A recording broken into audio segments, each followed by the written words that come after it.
Σύγχρονη αριστερά. Τελεία. Σύγχρονη αριστερά, τελεία. Δεν χρειαζόμαστε. Η σύγχρονη αριστερά λύνει θέματα. Πώς οραματίζεσαι τη λειτουργία ενός προοδευτικού αριστερού κόμματος που χρειάζεται Δημοκρατικά. και ανασυγκρότηση Δημοκρατικά. και επανίδρυση? Δημοκρατικά, ρε παιδιά, συγγνώμη. Τι πάνε να πει. Αριστερά είναι ένας εξεκός κώδικας, δεν είναι? Ακριβώς. Είναι ότι στάση ζωής, ότι σε ενδιαφέρει η κοινωνική δικαιοσύνη, σε ενδιαφέρει η συμπερίληψη, σε ενδιαφέρει ο αδύναμος, η ισότητα.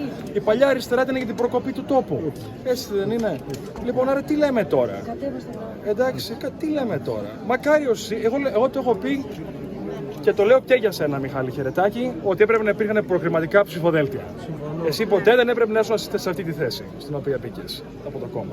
Εντάξει, προκριματικά ψηφοδέλτια για να μπορεί ο λαός να αποφασίζει ποιους θέλει να σταυρώσει. Τελείωσε.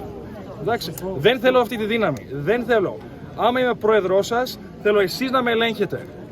Και αφήστε με εμένα να με εμπιστεύεστε και να έχετε τις διαδικασίες που, άμα δεν σας εκπροσωπώ, να μπορείτε να μου το πείτε. Εντάξει, γι' αυτό είμαστε εδώ, Στέφανε.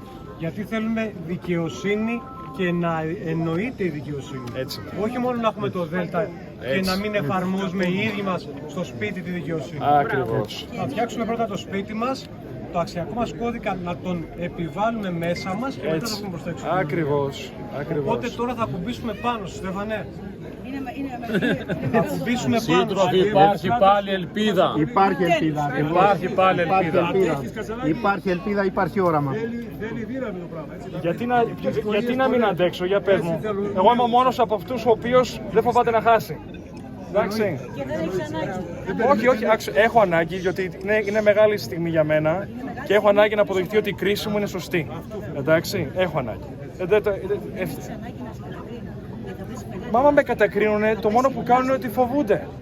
Εντάξει, υποτιμάνε την νοημοσύνη του κόσμου. Εντάξει. Απαντάς με τον τρόπο που απαντάς. Δηλαδή την κατηγορία που σου κάνουν καθένα την εκφράσεις πρώτη και απαντάς. Θα έχουν και άλλα τέτοια, μην ανησυχείς. Σε υπόσχομαι δεν θα σας απογοητεύσω σε αυτό.